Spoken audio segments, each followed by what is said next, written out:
The rain came in sideways that night, the kind that finds every gap in a coat and settles there cold and permanent. Reno in March has a particular cruelty to it. The desert does not warm the way people imagine deserts do.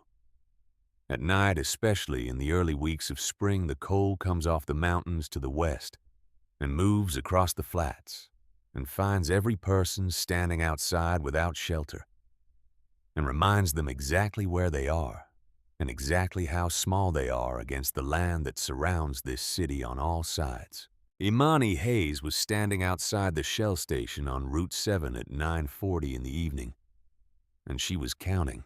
She had done the math 3 times already on the bus ride over, and she was doing it again now, because the math kept coming out the same, and she kept hoping it would change. $8.14. The 14 cents were 4 pennies a nickel, and 5 more pennies she had found in the bottom of her coat pocket, behind the receipt from the laundromat, and a folded piece of paper with Willa's school schedule on it. The $8 were 2 fives and 2 singles, and one of the singles had a tear along one edge that she had taped back together with a piece of clear tape from the supply closet at work. Willa had used her last puff of the blue inhaler at 6:30 that morning. The refill at the pharmacy on 5th Street was $22 without insurance. Their insurance had lapsed 11 days ago when the laundromat cut Imani's hours from 38 to 26 per week, and she fell below the threshold for the employer plan. She had filled out the marketplace paperwork. The approval was pending. Pending meant nothing tonight when Willa was asleep in the apartment 2 miles east, with Mrs. Tatum from the 3rd floor sitting on the couch, watching television, and the inhaler on the nightstand was empty, and the weather was doing exactly what it was doing. $8.14. She could buy the aspirin and a bottle of water for Willa in the morning. She could buy a can of soup and crackers. She could put it toward the electric bill that was now 11 days past due, which would not pay the bill but would demonstrate intention, which sometimes bought another few days before the shutoff notice became a shutoff. She could not buy the inhaler. She stood under the overhang of the gas station and looked through the glass at the fluorescent light inside, at the clerk behind the counter, watching something on his phone at the rotating hot dog machine that had 3 hot dogs left in it from however many hours ago. The rain hit the concrete of the lot in steady sheets, and the sound of it against the metal overhang above her was the sound of someone emptying gravel from a great height. There was a notice taped to the inside of the glass door. She had seen notices like it before on telephone poles in the neighborhood and in the hallway of her building, and twice in the last month slid under the door of her apartment.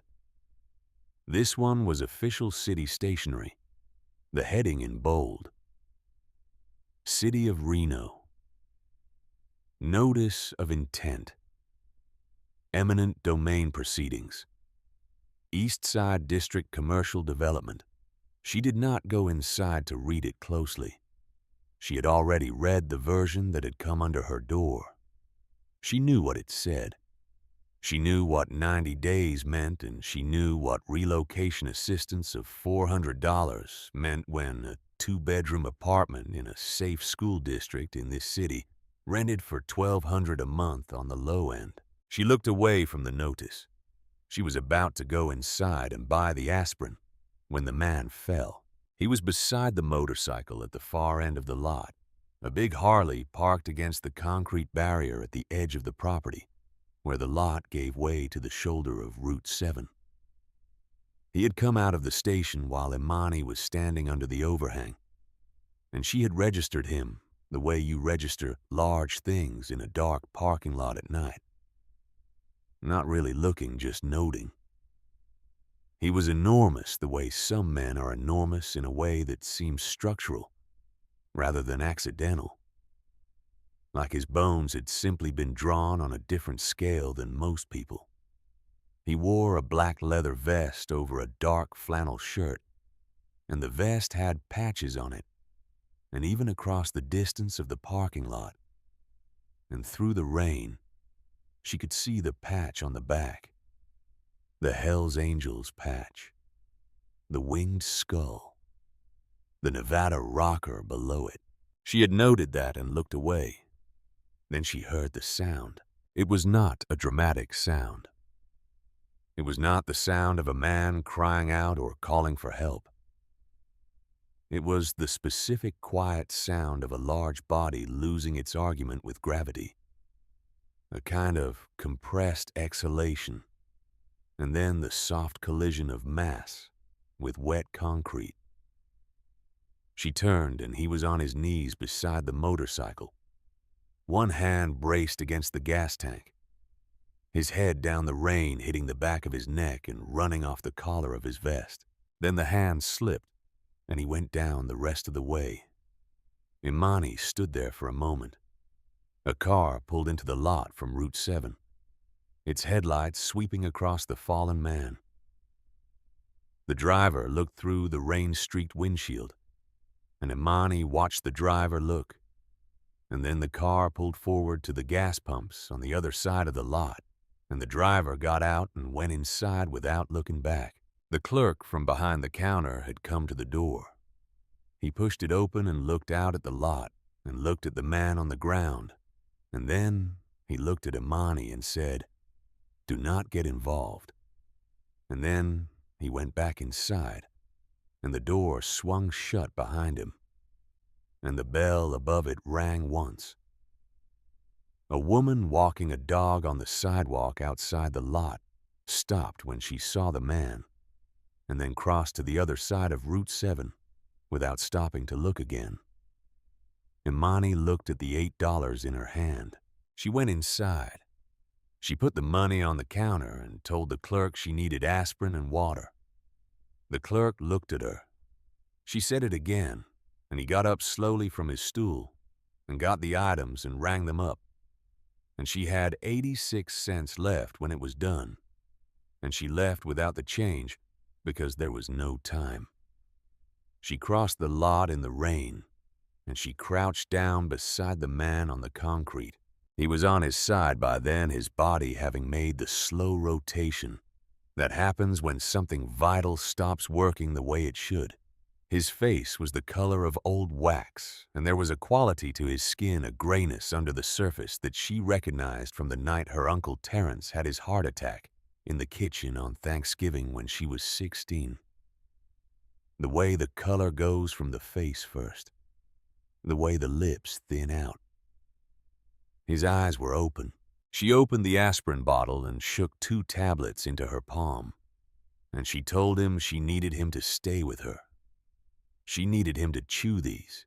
She pressed them to his lips, and he opened his mouth because some deep part of him was still fighting and knew without being told what fighting looked like. His jaw worked slowly. She held the water to his lips and tilted it carefully, and he swallowed. His hand found her wrist. The grip was not strong. It was the grip of a man who has almost nothing left and is spending what remains on this one contact, this one point of connection with another person. Because to lose it would be to lose the last thing, tethering him to the side of the living. She told him to stay with her. She told him his name. He had not told her his name. She was inventing a reason for him to stay.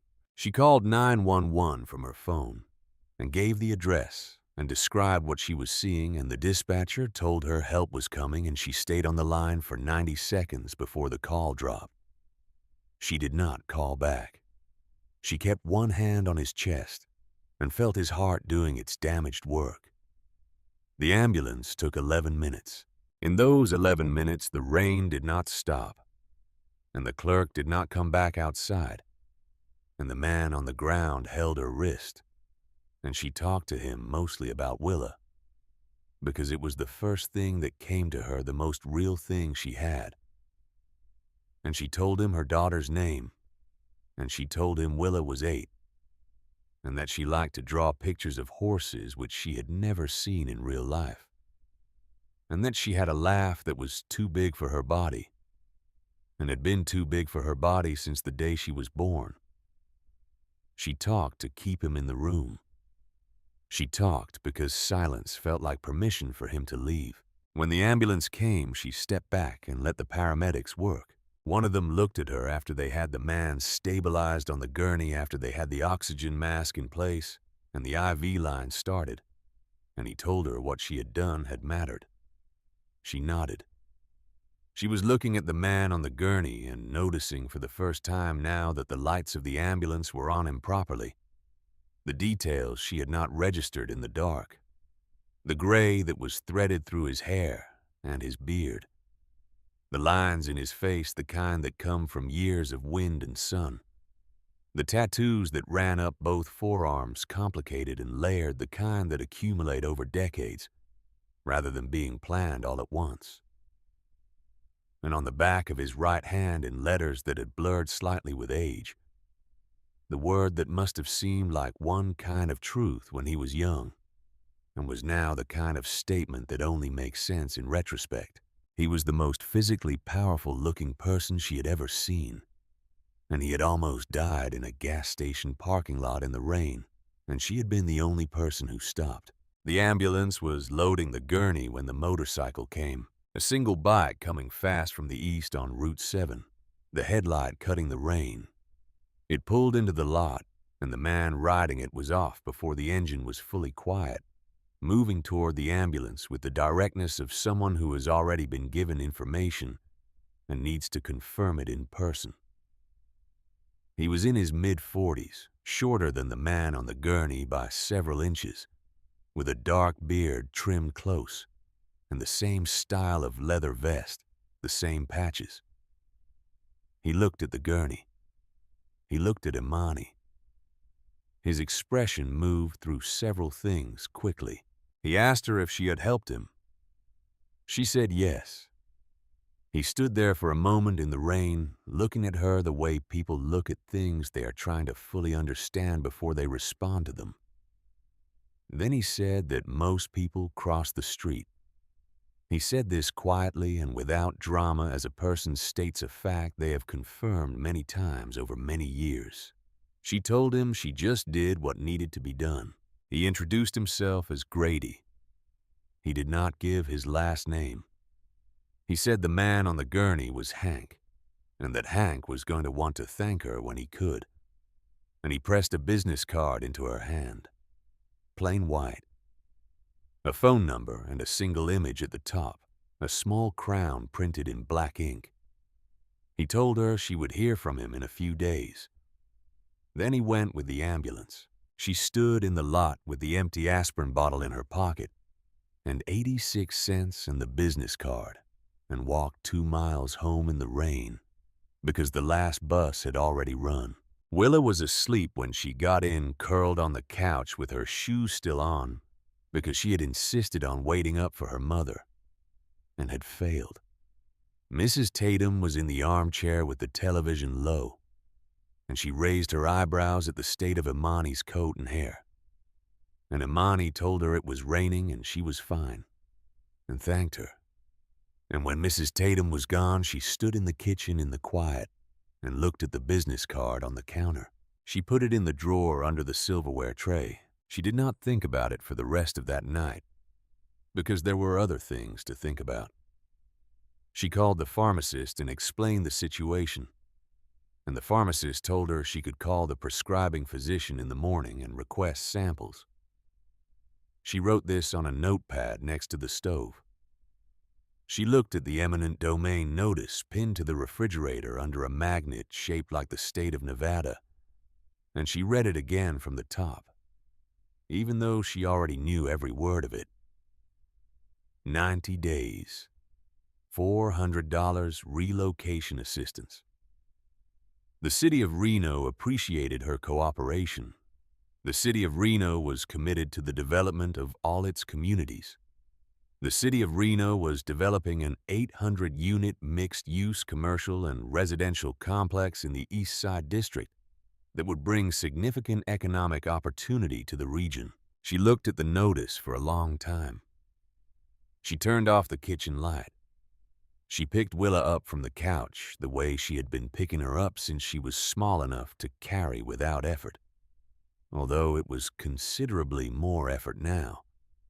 And she carried her to the bedroom and took her shoes off and pulled the blanket up and sat on the edge of the bed in the dark for a while, listening to her breathe. The breathing was fine tonight. That could change with the weather the way it always could. She had 86 cents. 3 days later, the text came.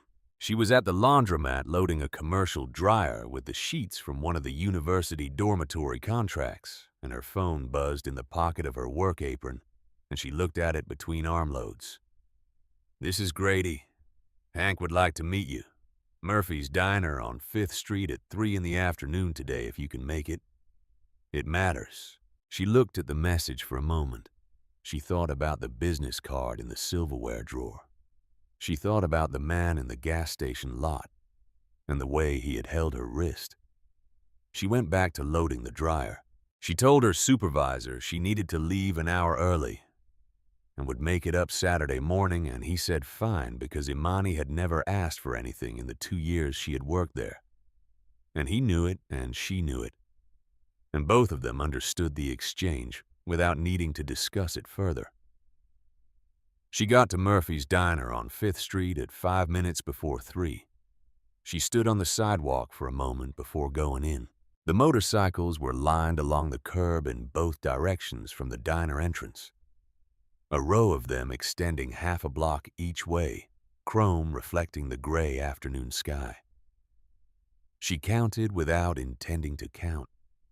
She stopped at 30 and understood that there were more she could not see.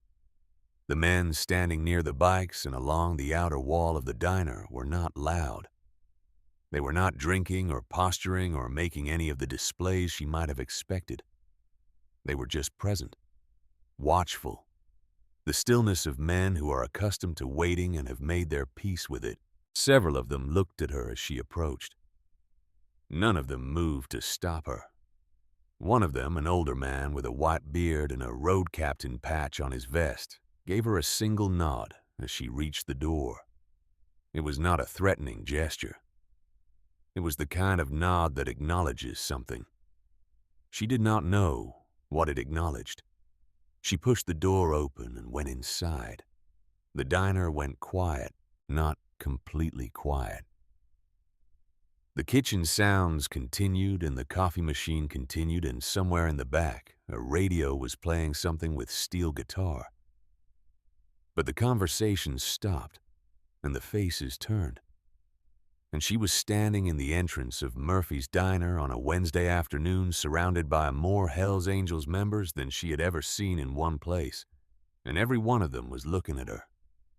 Then they stood up, not all at once, not in a choreographed way, but one by one, table by table, booth by booth, the men in leather vests rose to their feet until the entire room was standing. No one spoke. They just stood, looking at her with expressions that she could not immediately categorize because she did not have a frame of reference for what this was. It was not threatening. It was not performative in the way she might have expected. It was something older than performance, something that had to do with recognition and debt, and the way certain things are marked in certain communities. Grady appeared from the back of the room and walked toward her through the standing men, and she was glad to see a face she had seen before. He brought her to the back booth.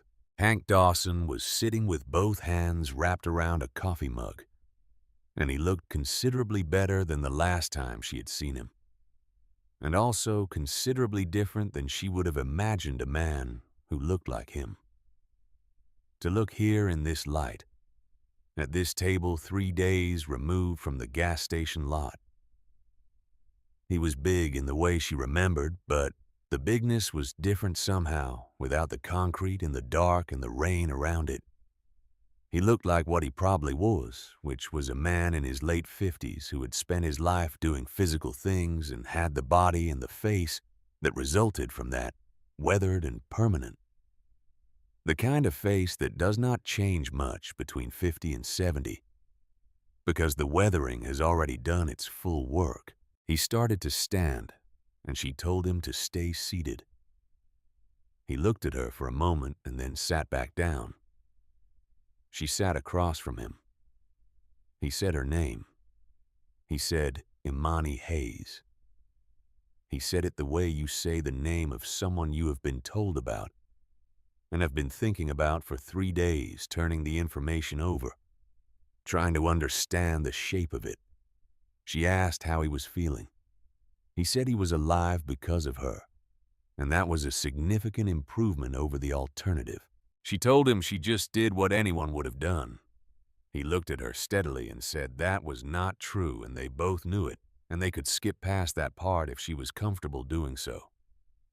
She was comfortable doing so. He told her about Kala. He told it the way men of his generation tell the things that have broken them, which is to say, directly and without adornment, and with long pauses between the facts, during which the weight of the facts can be felt by everyone present. Kala was his daughter. She was 23 when she was diagnosed. Acute lymphoblastic leukemia. The prognosis was not good, but it was not impossible. There were treatment options. The treatment options had costs. The insurance he had through the club's business operations covered 60% of standard care. The standard care was not the care she needed. The care she needed was at a facility in San Francisco that his insurance did not cover, and that required a financial commitment. He did not have liquidity to make without a time delay that turned out to be the difference between possible and impossible. He stopped talking for a moment. Eastside Memorial Hospital right here in Reno had a specialist program.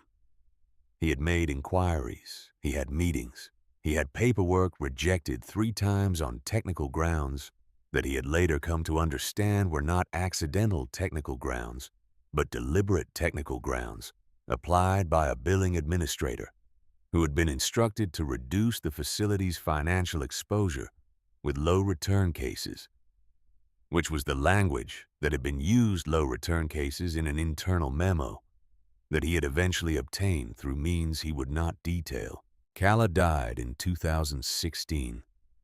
She was 24 years old. He had made a promise at her grave.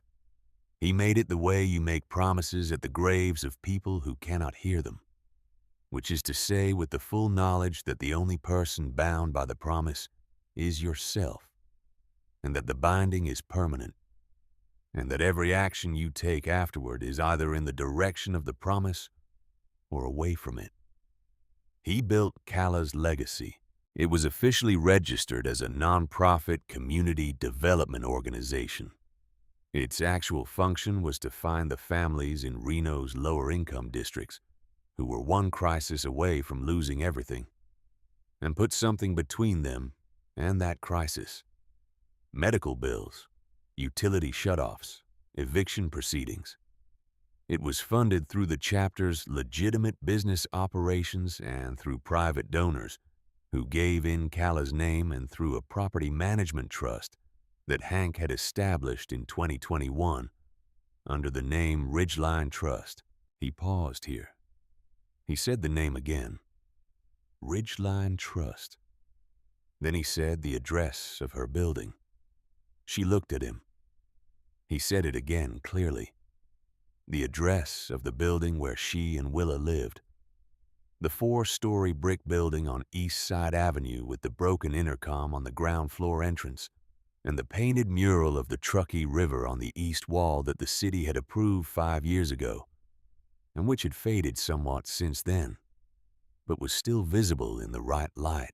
She said she did not understand. He said Ridgeline Trust had owned that building since 2021, along with 3 others in the East Side District. Ridgeline Trust set the rents at levels that had not changed in 4 years.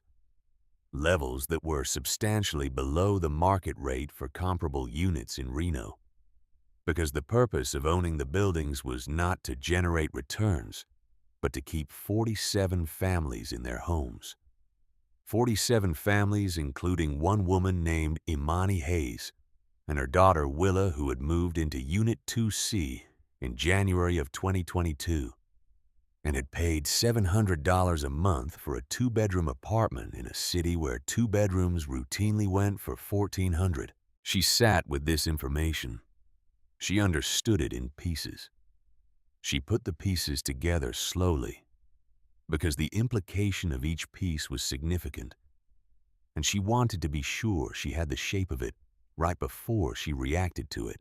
The man she had knelt beside in a gas station parking lot in the rain was the reason she and Willa had a home. He had been the reason for 3 years, and she had not known it. She had thanked the market for a good deal and called her sister to tell her about the apartment, and moved their things in and hung Willa's drawings on the refrigerator and paid the $700 every month by electronic transfer to a management company with a name she had never looked up. She had saved the life of the man who had been quietly holding the floor under her feet. She did not cry.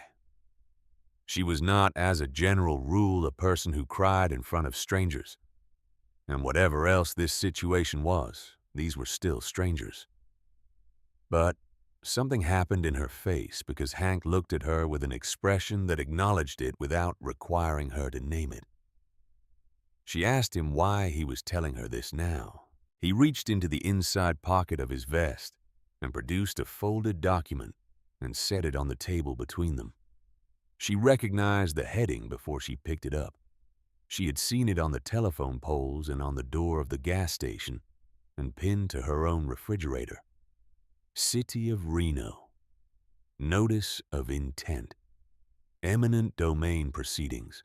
This version was different from the one she had received. This version was addressed to Ridgeline Trust. It listed not one property, but 4. Her building was the 3rd one on the list. The total displacement projection was listed at the bottom in a column marked Estimated Affected Residents. 211 people. She set the document down. He told her about Clark House. It was a community center currently under construction on a vacant lot adjacent to the Ridgeline Trust properties. It had been designed by a chapter member who had 30 years of commercial construction experience. It had been funded by Calla's legacy and a combination of private donations. Its purpose was to serve as a permanent facility for the kind of support services that Calla's legacy had been providing, informally job training, medical navigation, childcare resources, legal aid. It was also, and this was the part that mattered most in the context of the document on the table between them, structured as a community land trust, which created a legal framework that complicated, though did not prevent, the city's ability to proceed with the eminent domain action. Clark House, if completed and properly registered, bought time. Legal time. Time to challenge the proceedings. Time to find the flaws in the city's methodology. Time to make the case in court that the public benefit justification for seizing these specific properties from these specific families was not what it claimed to be. Clark House, not completed, was a vacant lot. A vacant lot changed nothing. She asked him what he needed from her. He told her. Calla's legacy needed a community outreach coordinator, someone who could go door to door in the East Side District and document what 211 people stood to lose. Someone who could sit across from a council member or a city planner and speak with the authority of actual human stories rather than legal abstractions. Someone the community would talk to, which was not. He acknowledged with a directness that she appreciated someone who looked like the men sitting in this diner. The position paid $52,000 annually. The benefits package included full health coverage for her and any dependents. She thought about the pharmacy. She thought about $22. She thought about the empty blue inhaler on Willa's nightstand. She thought about the notice on her refrigerator. She asked him if she could have 24 hours. He said, of course. He said there was no pressure. He said he wanted her to understand everything clearly before she made any decision. Then he said one more thing. He said he had a daughter who believed that the worst thing that could happen to a person was not suffering, but suffering alone. He said Calla had written that down once in a letter. He said he had found ways to keep believing it even after she was gone. Imani picked up the document and folded it along its original creases and put it in her coat pocket and slid out of the booth and stood up. The room was still full of men, and they all watched her stand, and she looked at Grady, and she looked at Hank, and she said she would take the job. She did not need 24 hours. She had needed the information, and she had it. And the decision that followed the information was not complicated. It was only frightening, which was a different thing from complicated. And she had made frightening decisions before and survived them. Hank nodded once slowly. She shook his hand across the table. His hand was twice the size of hers, and he was careful with it in the way that very strong people are careful when they understand the difference between their strength and other people's. The grip was firm and brief and respectful. She walked out through the standing men and out the door of Murphy's Diner onto 5th Street. The afternoon had cleared somewhat while she was inside. The gray had broken up and there was actual sunlight coming through in places, the kind of late afternoon Nevada sunlight that is golden and slightly unreal, that makes the most ordinary surfaces look briefly significant. She stood on the sidewalk and breathed. She thought about Calla Dawson dying at 24. In a city where a hospital had looked at her paperwork and made a calculation. She thought about 211 people in 90 days. She thought about Willa's inhaler and the drawer where she kept the business card and the $700 rent that she had never once thought to question, because a good deal when you have spent your life working for less than you deserve feels like the natural order of things finally correcting itself. It had not been the natural order of things correcting itself. It had been a man who lost his daughter making a promise at a grave. She walked to the bus stop. She sat on the bench and watched the Route 7 bus approach from 3 blocks away. And she thought about what $52,000 a year meant for Willa's asthma management. She thought about what health insurance meant. She thought about 211 people. She got on the bus. The ride home was 20 minutes.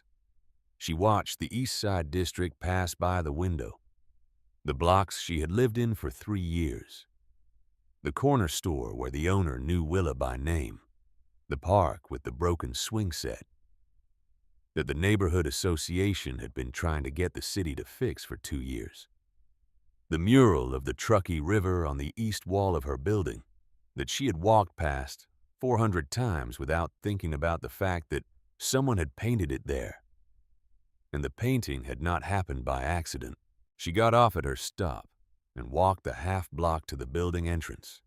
The intercom panel was still broken. She pushed the door open with her key and went up the stairs to the 2nd floor. The hallway light on the landing between 1st and 2nd was out again, and she made a mental note to report it to the management company, which was Ridgeline Trust, which was Hank Dawson. And the strangeness of that particular loop stopped her on the landing for a moment before she kept going. She reached her door. She put her key in the lock and turned it and pushed the door open. Willa was at the kitchen table with her homework spread out, and she looked up and smiled when her mother came in. The smile that was too big for her face, and had been too big for her face since infancy. The smile that Imani had decided years ago was the most reliable evidence of good in the world she had personally encountered. She asked about her day. She asked about the homework. She sat down at the table and helped with a subtraction problem that Willa had the right answer to, but had set up incorrectly, and she explained why the setup mattered as much as the answer. And Willa accepted this critique with the particular grace of a child who is genuinely interested in being correct, rather than just appearing correct. They made dinner together. Canned tomato soup and grilled cheese on the stove, the way they did on cold evenings. The way they had been doing since Willa was 4, and had decided that she was old enough to be in charge of the cheese. After dinner, Willa drew at the table, while Imani sat across from her and thought about everything she needed to do tomorrow. She needed to contact the prescribing physician about the inhaler samples. She needed to call Grady about starting paperwork for the new position. She needed to look up everything she could find about eminent domain proceedings in the state of Nevada, and everything she could find about community land trusts, and everything she could find about what a 200-person petition meant to a city council hearing. She also needed to call her sister. She needed to do a lot of things. She watched Willa draw. Willa was drawing horses again the way she always drew horses running across a field that existed only in her imagination, because she had never seen a real field, and had certainly never seen a real horse. And yet, she drew them with a specificity and a confidence that suggested she knew something about them, that art classes had not taught her and life had not provided the opportunity to confirm. Imani thought about Calla Dawson. She thought about a woman she had never met, who had written down the belief that the worst thing was not suffering, but suffering alone. She thought about what kind of person writes that down when they are the one who is suffering. She thought about what kind of father builds something in the name of that belief for 9 years after his daughter is gone. She was still thinking about it when she told Willa it was time to get ready for bed. Willa gathered her drawings and stacked them carefully and went to brush her teeth. Imani stood at the kitchen counter and looked at the eminent domain notice on the refrigerator one more time. She looked at the numbers. She looked at the 90 days. She thought, this is the problem, and I have just been handed something that might be able to address it. And that combination of circumstances is not something you walk away from. She turned off the kitchen light. She went to check that the window in the living room was latched properly, because the weather had been unstable, and Willa's chest was always worse in the damp cold. The window was latched. She checked it twice, because twice was more certain than once, and in her experience, certain things were worth the extra moment. She was turning away from the window when she saw the envelope. It was on the floor just inside the front door, visible only because the light from the hallway under the door was enough to catch the pale rectangle of it against the dark floor. Someone had pushed it through the gap at the bottom of the door. There was no name on the outside, no return address, no markings of any kind. She picked it up and opened it at the kitchen counter with the light on. Inside was a photograph. It was a color photograph printed on plain paper, the kind of printing you do on a home printer from a digital image. The image showed a girl in a red coat standing on a sidewalk in front of what appeared to be a school mid-stride backpack on her shoulders, looking down at the ground. The girl's face was not clearly visible because of the angle and the movement, but the red coat was the coat Willa wore. The backpack with the yellow star patch sewn on the front strap was Willa's backpack. The school in the background was Willa's school. This photograph had been taken this morning. Beneath the photograph, on the same piece of plain paper, written by hand in black pen, were 2 lines of text. The first line said, "She needs her medicine every morning." The second line said, "Think carefully before you choose your side." Imani stood at the kitchen counter for a long time. She did not move. She looked at the photograph, and she looked at the words, and she stood very still. The way you stand when something shifts in the room and you need to understand the new shape of everything before you move through it. Then she went and checked the lock on the front door. She went and checked the window again. She went and stood in the door of the bedroom and listened to Willa breathing in the dark. The regular, steady breathing of a child deep in sleep. The breathing that cost $22 to protect and was worth every impossible calculation she had ever had to make. She went back to the kitchen. She put the photograph and the note in the envelope and put the envelope in the back of the silverware drawer behind the business card with the Crown logo. She stood at the counter for another moment.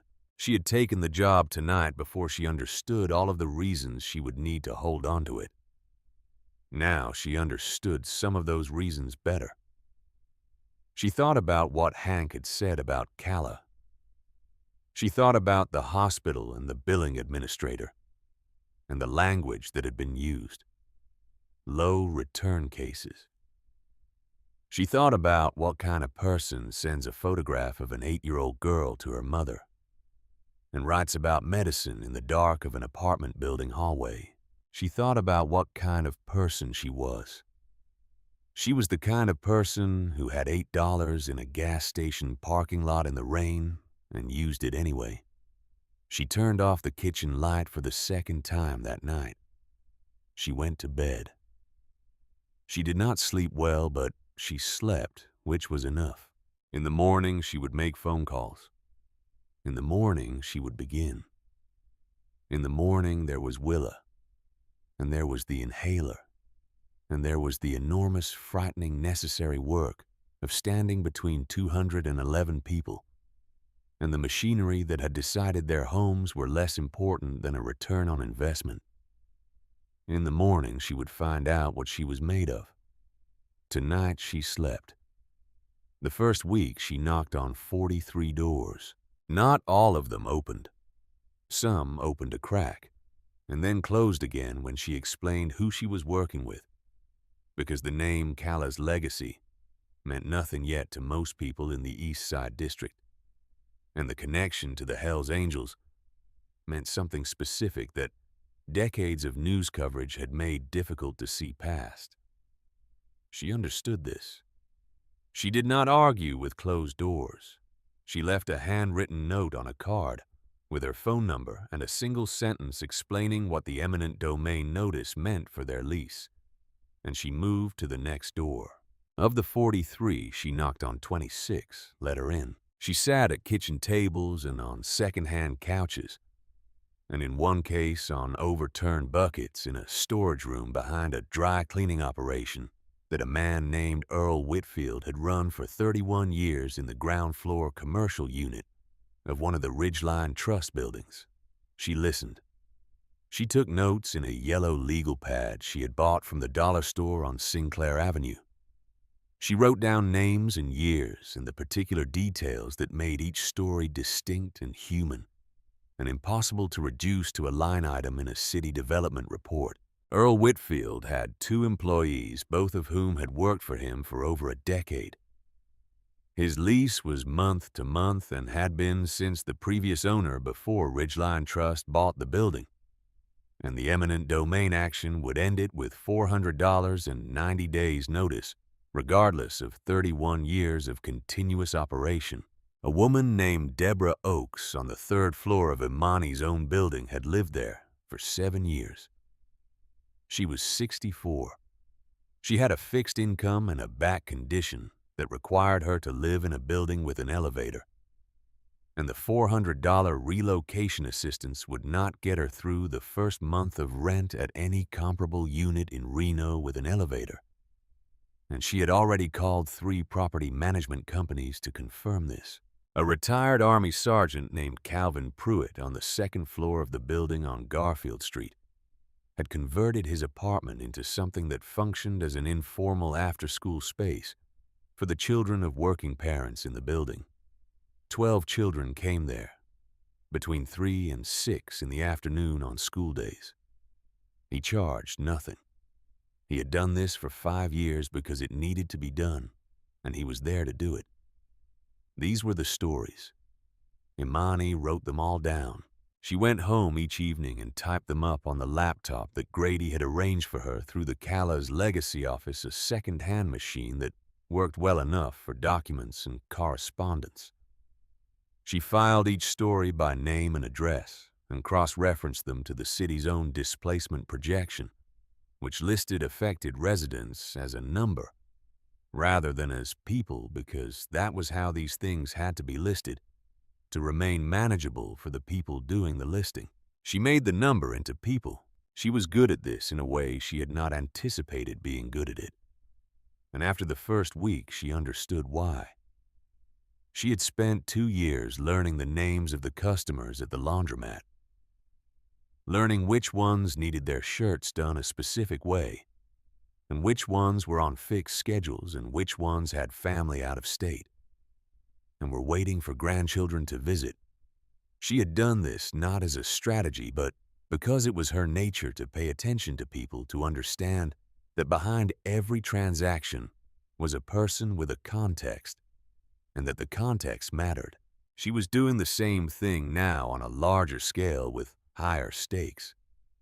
By the end of the second week, she had 39 documented stories and had been to a neighborhood association meeting where she presented them to a room of 20 people, most of whom had already received their own notices and were at various stages of the response cycle that ran from denial, through anger, through the particular exhaustion of people who have fought institutional systems before and know how they usually end.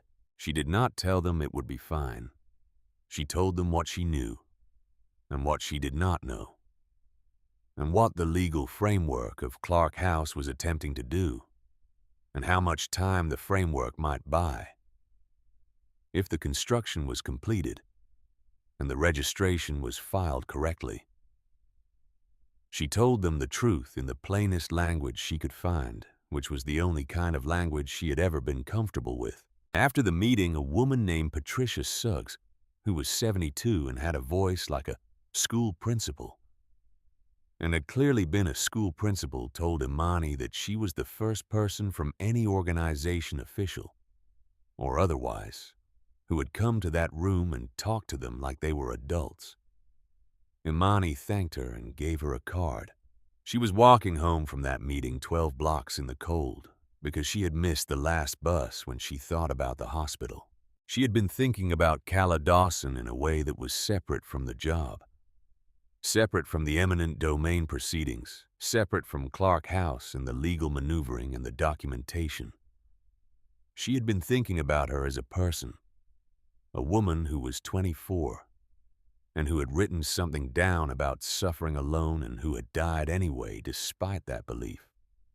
Or maybe because of it. Because believing something and having the structures available to act on it are two different conditions. She had been thinking about the hospital, East Side Memorial. She had passed it twice on bus routes that ran through the district. A mid-sized facility, 4 stories, the kind of hospital that is not a teaching hospital and not a major trauma center, but is the hospital that the people in a given neighborhood go to, because it is the hospital that is there. It had a new sign, now a corporate sign with a different name than the one Hank had mentioned. And there was construction equipment in the parking lot suggesting renovation or expansion. She went to the library on a Thursday morning before her first appointment of the day. She was comfortable in libraries. She had spent a significant portion of her 20s in libraries for reasons that had to do with warmth and quiet, and the particular peace of being in a room where no one required anything of you, as long as you did not make noise. She knew how to navigate public records databases from the computers at the reference desk, had learned during a dispute with a previous landlord about habitability standards that had been resolved in her favor through information she had found in exactly this way. She started with the Nevada Secretary of State business records. Eastside Memorial Hospital had filed for Chapter 11 bankruptcy protection in March of 2017. This was public record. The filing listed outstanding debts to medical suppliers, equipment lenders, and a pension fund, with liabilities exceeding assets by a margin that made reorganization effectively impossible. The bankruptcy was converted to Chapter 7 liquidation in July of 2017. The facility assets were auctioned in October of 2017. The purchasing entity at the October 2017 auction was listed as HDH Properties, LLC. She searched HDH Properties, LLC. The registered agent was a law firm in downtown Reno. The principals were not listed in the public filing, which was standard for Nevada LLC structures, which had among the more permissive disclosure requirements in the country for this specific reason. But the law firm was listed, and she recognized the name because she had seen it before on the letterhead of a correspondence that had been included in the Cala's legacy briefing documents that Grady had given her on her first day. The law firm represented Douglas Holt in his private real estate transactions. She sat back from the computer. She did the timeline carefully in her head, because the timeline was everything. Cala Dawson died in 2016. The specific failure point was Eastside Memorial's refusal to initiate treatment on insurance coverage grounds. Eastside Memorial went into bankruptcy in March of 2017, approximately 9 months after Cala's death. The facility was purchased at auction in October of 2017 by an LLC represented by Douglas Holt's personal attorney. She searched the subsequent sale. HDH Properties, LLC, sold the Eastside Memorial facility and property to Pacific Western Healthcare Group in a transaction recorded in April of 2019. The sale price was listed in the public deed transfer record. HDH Properties had purchased the facility for $1.2 million. HDH Properties had sold it for $17.4 million, 18 months. $16.2 million. She sat with this for a long moment. She understood what she was looking at. She understood it the way you understand something that is clear and ugly and that you cannot unknow once you have seen it. A hospital had made a decision about a young woman's treatment based on an insurance calculation. The hospital had failed financially in the aftermath of a pattern of those decisions, because they were the kind of decisions that destroyed community trust. And community trust was the only thing that sustained a neighborhood hospital's patient volume. And then Douglas Holt, through his attorney's LLC, had purchased the physical remnant of that failure for less than the cost of a downtown Reno commercial property, and sold it a year and a half later for the kind of profit that changed the trajectory of a political career. Hank did not know this, or if he knew it, he did not know it the way a documented paper trail made it knowable. She printed the relevant pages, paid 30 cents per page at the reference desk, and folded them carefully into her coat pocket. She thought about telling Hank immediately. She thought about what Hank's face would look like when he understood what she had found. She thought about what a man like Hank did when the thing he had been carrying for 9 years suddenly had a specific shape and a specific name, and a specific dollar amount attached to it. She did not think that would be useful right now. She put the documents in the folder at the back of her desk drawer when she got to the Cala's legacy office, and she went to her first appointment of the day, which was a meeting with a young family on the first floor of the Garfield Street building who needed help navigating the appeals process for a denied medical reimbursement claim. She was good at that, too. The 4th week, she began attending the public city council meetings. Douglas Holt was on the council, and Douglas Holt was at the meetings, and she watched him with the same attention she brought to door-to-door conversations and library research, which was close and patient and non-reactive. He was a practiced public figure in the way that people become practiced when they have been performing a version of themselves for long enough, that the performance and the person have become difficult to distinguish from each other, even in private. He was 62, but carried it well. Silver at the temples in a way that suggested authority rather than age. He wore good suits, and he listened to constituents with an expression of genuine engagement that she suspected was genuine, because the most effective kind of manipulation was genuine engagement, deployed in the service of something that did not deserve it. He spoke about the East Side Commercial District project at every meeting. He spoke about it in the language of community benefit, which was the correct language to use because it required anyone who opposed it to appear to be opposing community benefit, which was a difficult position from which to argue. 800 new jobs, mixed-income housing units, green space, a medical clinic with sliding scale fees. He never mentioned the 211 people whose homes were on the other side of that equation. Imani started submitting public comment cards. She was allocated 3 minutes, which was the standard public comment period. She used each minute with the precision of someone who had learned to make $8 accomplish what $20 needed to accomplish. She named specific people. She gave specific numbers that were different from the city's numbers because her numbers were derived from actual conversations rather than projections. She asked specific questions about the relocation assistance calculation methodology and the timeline for the mixed-income housing units, and the definition of mixed income being used for the purposes of this specific project. Holt listened to her public comments with his genuine engagement face. After the third meeting, he approached her in the hallway outside the council chambers. He was pleasant. He told her he appreciated her advocacy and that community input was important to the process. He gave her his card, though she already had his public contact information. He said his door was always open. She thanked him and kept his card. She was coming out of the library on a Tuesday morning in the 5th week when she saw Agnes Pruitt.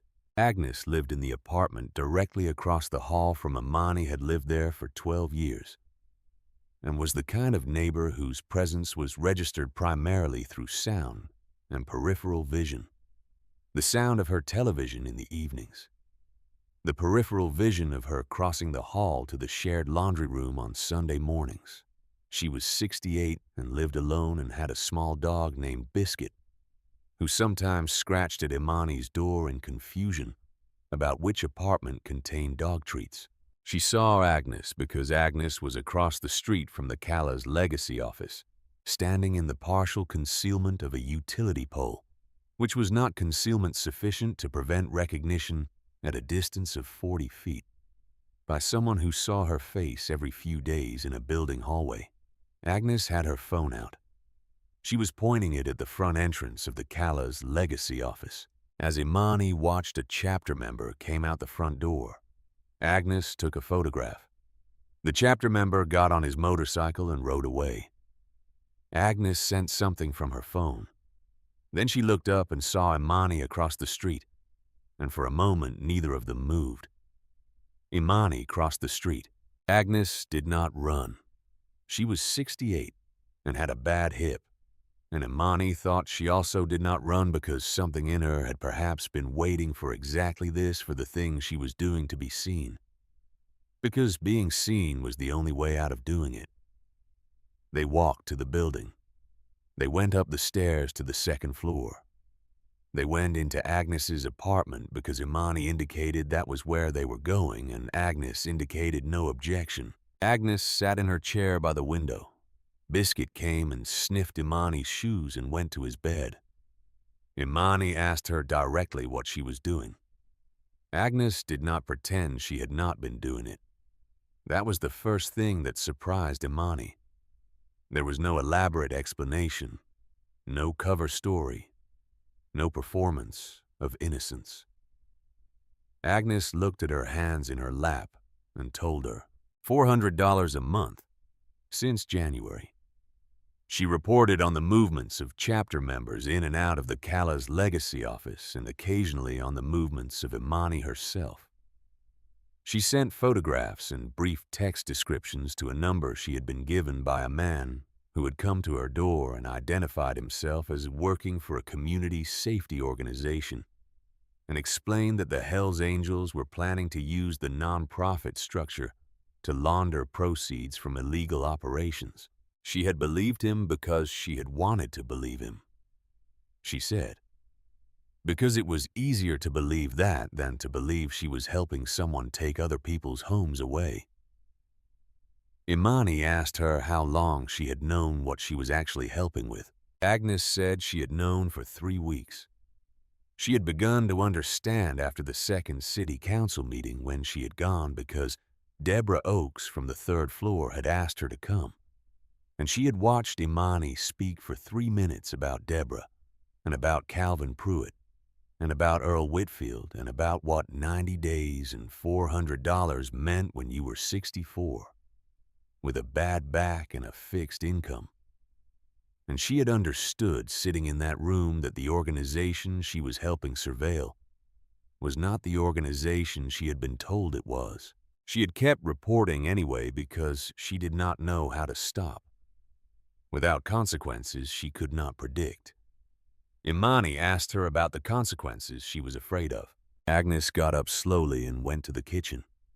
She came back carrying a cardboard box, the kind that holds a case of canned goods, and she set it on the coffee table and took the lid off.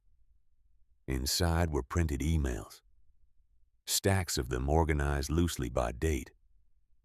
She said that every email the man had sent her, every instruction, every payment confirmation, every photograph request she had printed and kept. She said she had kept them because she knew from a long life of practical experience that when things go wrong, the person with the least power gets assigned the most blame, and she was not prepared to be the person assigned the blame for something she had only partially understood when she agreed to do it. She had been keeping the box as insurance. Imani looked at the box for a moment. She thought about what was in it. She thought about the email structure that must connect those printed pages to whoever had sent them, which was an assistant or a deputy or a layer of insulation between the instruction and the person giving it. She thought about whether email metadata on printed pages retained enough information to establish origin, and she thought that it probably did not, without the original digital files, but that the content of the emails themselves was another matter. She asked Agnes if she still had the emails on her phone. Agnes handed her the phone without being asked. The inbox was still there. 64 emails from the same sender address dating back to January. The sender address was not a name. It was a string of letters and numbers at a generic provider. But the content of the emails was instructions specific enough to establish what was being coordinated and why, and several of them referenced the East Side Commercial District project by name. Imani took photographs of the most significant emails with her own phone. She did this carefully and thoroughly, going back to the earliest ones and working forward. Then she sat down across from Agnes again. She said she needed to ask Agnes to trust her, which she understood was a complicated request given the circumstances, but that the box and the emails were more valuable than Agnes realized, and that if she was willing to cooperate fully, she would be treated as a witness rather than a participant. Agnes looked at her for a long moment. Then she said, yes. Imani carried the box across the hall to her own apartment that evening and put it in the back of her closet, and spent 2 hours going through it with the legal pad, making notes on which emails connected to which dates and which instructions had resulted in which actions. The chain was not complete, but it was substantial. It was more than she had expected when she walked toward Agnes across a street in front of a utility pole. She called Grady. She told him to come to the office the next morning early, before anyone else arrived, and to bring whoever in the chapter had financial investigation experience. She told him she had something significant. She did not tell him everything on the phone, because phones were phones, and she had learned something in the past 5 weeks about what careful looked like when the other side had resources and intent. She did not call Hank. Not yet. The meeting the following morning was in the back room of the Callas Legacy office, with Grady and 2 chapter members she had not previously worked with closely. One was a man named Webb, who was 57 and had spent 22 years as a forensic accountant before retiring to Reno and joining the chapter, a combination of biography that she had initially found surprising and now understood completely. The other was a woman named Steph, who was 44 and had a background in insurance claims investigation, and who wore her chapter vest over a flannel shirt and read documents with a speed and precision that made Imani feel like she was still learning what reading actually was. She put the box on the table. She explained Agnes. She showed them the emails on her phone. Webb looked at the printed emails for 40 minutes without speaking. Steph cross-referenced several of them against the public documents Imani had pulled from the library and the Nevada Secretary of State database. The room was quiet except for the sound of papers being moved and the occasional notation. Then Webb looked up.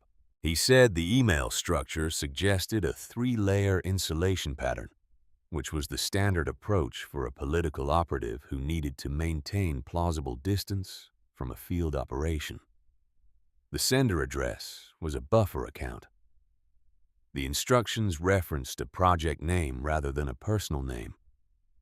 None of the emails contained a direct statement that could be attributed without additional supporting material.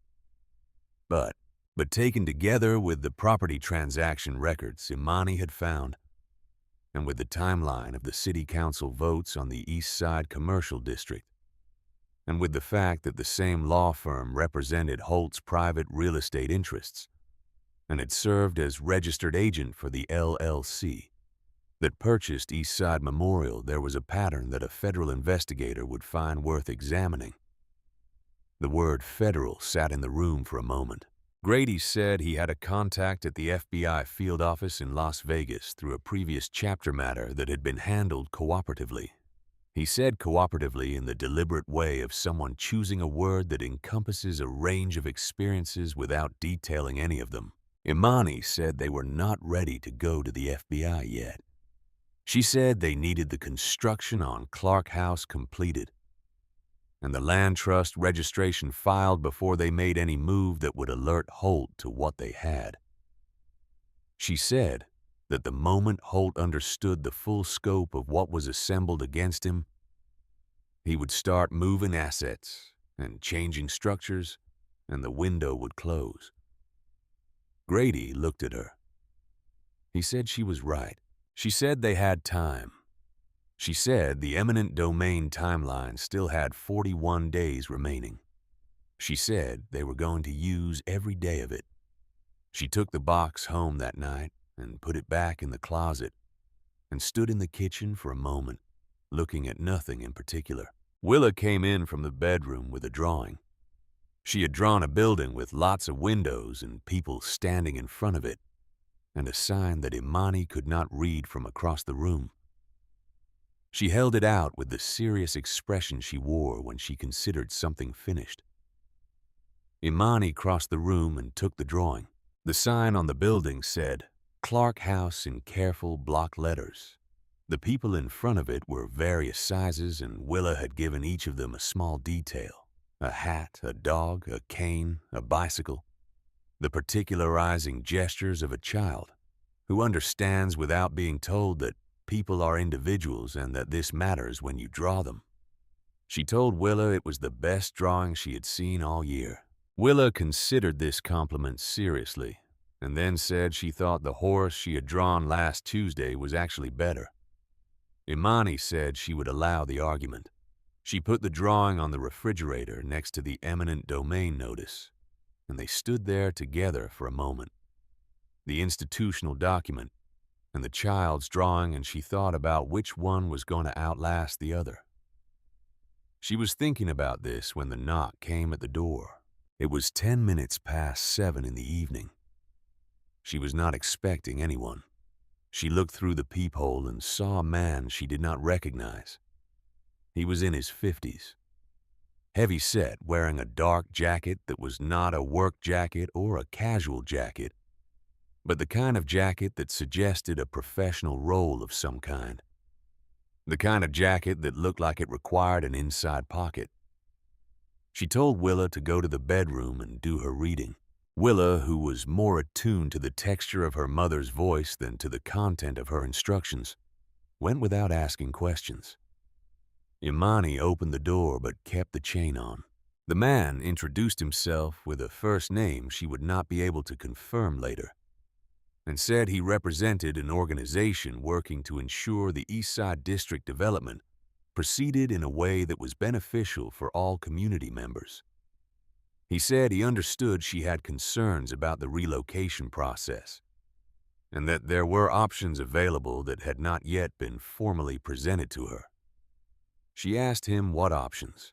He detailed them without apparent discomfort. A 2-bedroom apartment in the Midtown District, move-in ready first and last month paid. A position with the city's Community Services Department at $38,000 annually, full benefits.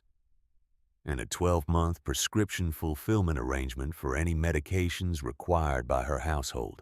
He said the arrangement required her to step back from her current role with Kala's legacy and to communicate to the organization's leadership that she would not be continuing her community outreach work or her attendance at city council meetings. She looked at him through the chain gap. He was not threatening her. He was making an offer in the practiced tone of someone who had made this kind of offer before and found it effective because it was a good offer for a woman in her position, because whoever had assembled it had done so with real knowledge of her specific pressures. The apartment address he had mentioned was in a school district considerably better than the one Willa was in. $38,000 was less than $52,000, but it was real money with benefits attached to a city payroll. And 12 months of prescription fulfillment was 12 months she would not have to think about the $22 in the pharmacy on 5th Street.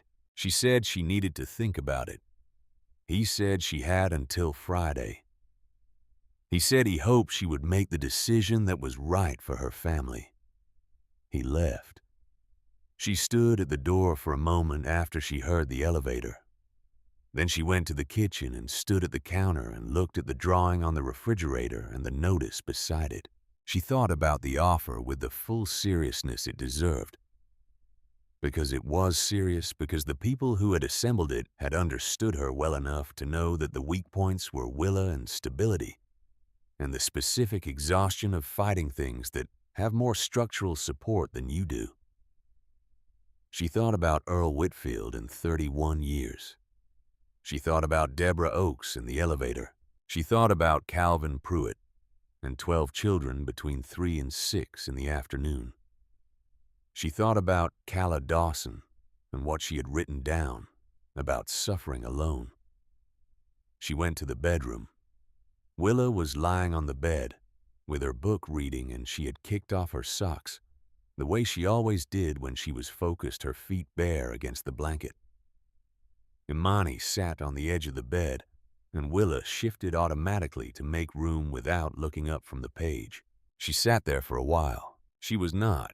She understood a person who could take the apartment and the city job and the prescription arrangement and live with what it meant.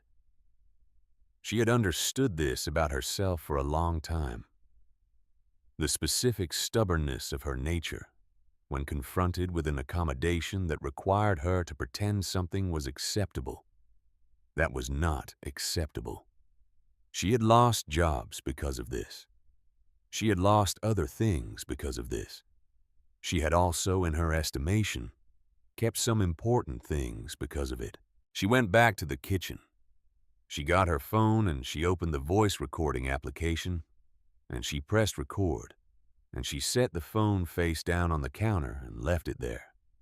Then she called the number the man had given her and said she had thought about the offer and had some questions and could he come back. He said he could be there in 20 minutes. She unlocked the front door chain. She put the kettle on. When he came back, she offered him coffee and he declined, and they sat at the kitchen table and she asked him to walk her through the offer again in detail because she wanted to make sure she understood each component correctly before she made any decision. He was pleased by this, or appeared to be. He understood it as the due diligence of someone who was moving toward acceptance, because that was the most reasonable interpretation of being called back for clarification. He walked through it again, in detail. She asked specific questions. She asked about the apartment lease length. She asked about the city jobs reporting structure. She asked about the prescription arrangement and which pharmacy, and what the administrative process was for the fulfillment.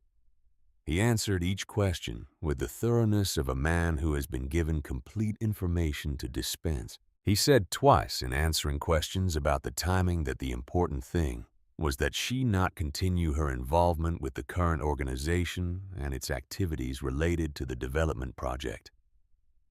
She thanked him and said she would let him know by Friday. He left. She waited until she heard the elevator. She picked up the phone and stopped the recording and sent the audio file to Grady. Then she wrote a message to Agnes and told her to check her email in the morning. Then she put the phone down and leaned against the counter and breathed. She was not doing this because she was brave. Bravery was a word people used to describe action taken in the absence of fear. And she was afraid. Had been afraid since she saw the photograph of Willa in the red coat under the door. Would probably be afraid until this was finished, and possibly afterward. She was doing it because she looked at 211 people, and she looked at a man who had purchased the wreckage of a hospital where a 24-year-old woman had died and turned it into a $16 million profit.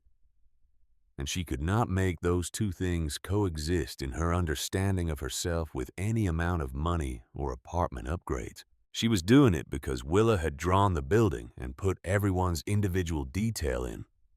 She was doing it because that was who she was, and she had not become that person by accident. And she was not going to stop being that person because someone had researched her prescription costs.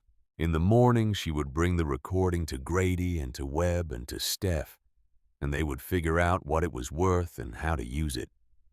In the morning, she would call Agnes and begin the formal process of documenting what Agnes knew and what Agnes had. In the morning, there were 40 things to do. The kettle was boiling. She had put it on for a man who had declined coffee, and she let it boil because the sound of it was ordinary. And ordinary was what the room needed right now.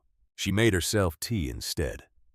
She sat at the kitchen table where she had sat across from a man who had offered her a way out, and through which she had instead built a door in. She drank her tea. 3 days later, the city council voted 5-2 to suspend the building permit for Clark House on the grounds of a zoning compliance review that had been filed by a third-party organization whose name did not appear in any public database she could find in 4 hours of searching. The suspension was immediate. The construction site went quiet. The crew that had been putting up framing on the east wall arrived at 7 in the morning and were turned away by a city inspector who had the paperwork. Hank called her. His voice was controlled in the way that very large amounts of contained pressure can produce a kind of stillness that sounds like calm, but is not calm at all. He told her about the suspension. He told her what it meant for the timeline. He told her that without Clark House completed, and registered the legal buffer the land trust was supposed to create did not exist. And without that buffer, the eminent domain proceedings would proceed on the original timeline. 38 days. She told him what she had. She told him carefully and completely, beginning with the library and the bankruptcy records, and ending with the recording from the previous evening. She listened to the quality of his silence while she spoke, and she understood from that silence that she had been right not to tell him about the East Side Memorial transaction earlier. Because the silence now had a particular quality that required time to pass through before it resolved into something usable. She told him that what she needed from him was coordination, not action. She told him that the recording and the documents and what Agnes had could be assembled into something significant, but that the moment Holt understood what existed, things would start disappearing. She told him she needed the chapter's resources, and she needed them pointed at building rather than confronting. There was a long pause. Then Hank said she was right. She had been hearing that more often than she expected from the people around her, and she still was not entirely accustomed to it. He told her the chapter had contacts in Reno's federal building she did not know about. He told her carefully and without detail, because Hank was also a person who understood that some information had a time for being shared. She said she needed a federal contact who could receive documentation and take the East Side Memorial transaction and the city council coordination seriously as a pattern of conduct worth examining. He said he knew someone. That evening, she was looking out the window at the construction site 2 blocks east. The framing on the east wall, standing alone in the dark, without the crew around it. The wood pale against the night sky when her phone lit up with a message from a number she did not have saved. The message was 4 words and a time. Federal Building, Thursday, 8 a.m. She put the phone down on the windowsill. Outside, the framing on the east wall of Clark House stood in the dark. Someone had built it to stand. It was standing. 38 days. She went to check on Willa. The federal building on Court Street was 11 stories of concrete and glass that had been built in the 1970s and had the particular quality of permanence that government buildings of that era carry, not beautiful, but enduring, the kind of structure that communicates through its mass alone. That whatever happens inside it is intended to last. Imani arrived at 7:40 in the morning with the cardboard box under one arm and a folder of printed documents under the other, and her yellow legal pad in her coat pocket. She had not slept well. She had slept which she had learned to count as sufficient.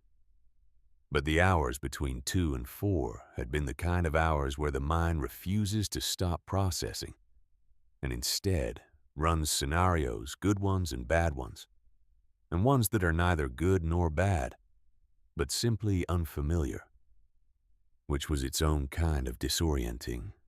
She had checked on Willa 3 times between midnight and 6.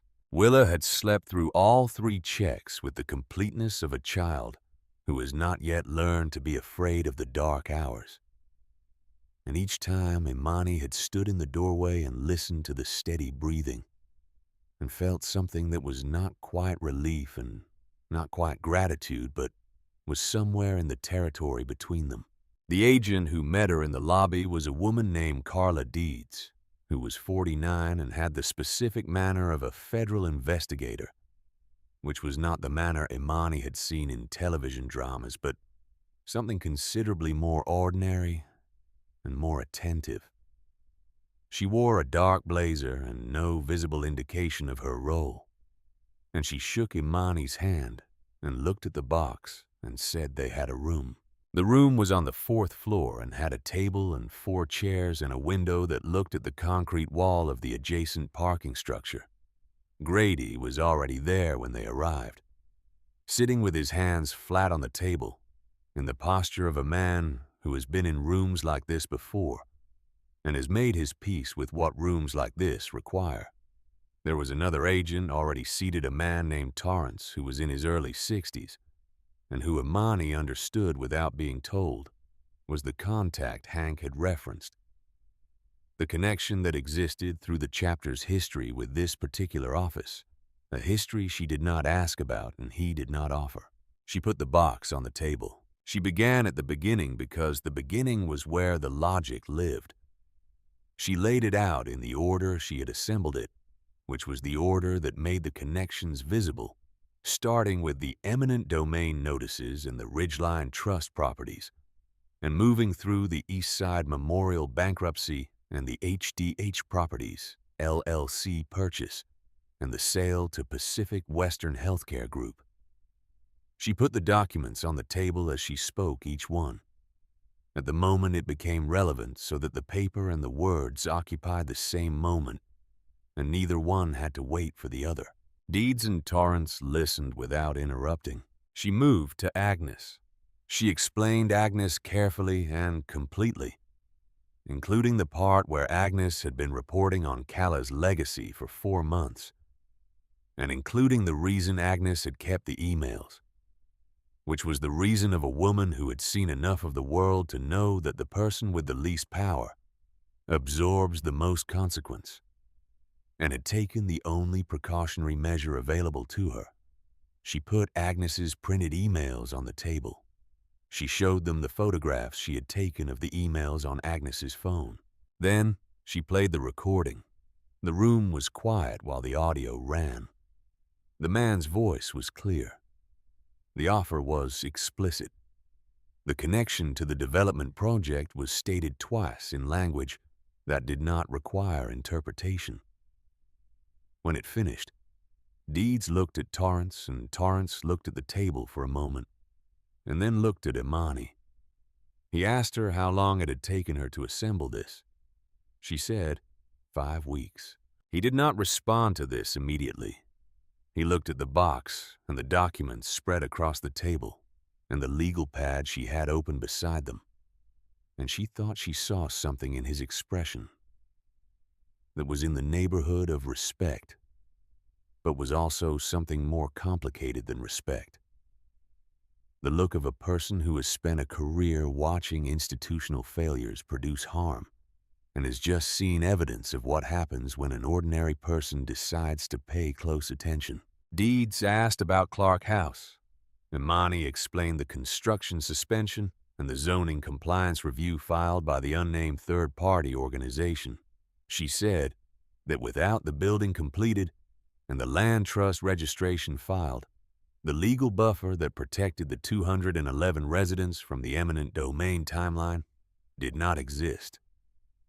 She said there were 35 days remaining on that timeline.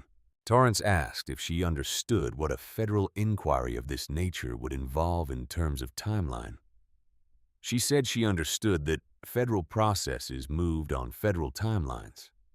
He said that was accurate. She said she was not asking them to solve the eminent domain problem. She said that was a separate track. She said she was asking them to receive this material and evaluate whether it constituted a pattern of conduct worth examining, and that the examination could proceed on whatever timeline it required, but that she needed to know whether the foundation was solid enough to build on before she used it. Torrance looked at the pile of documents. He said the foundation was more than solid. She walked out of the federal building at 10:15 and stood on Court Street in the March morning and breathed cold air for a moment. Grady came out behind her and stood beside her, and neither of them spoke for a moment. Then he said she had done something in that room that he had watched a lot of people try to do and fail at, which was to present a complicated thing simply without losing any of the complication. She said she had just told the truth in the order the truth happened.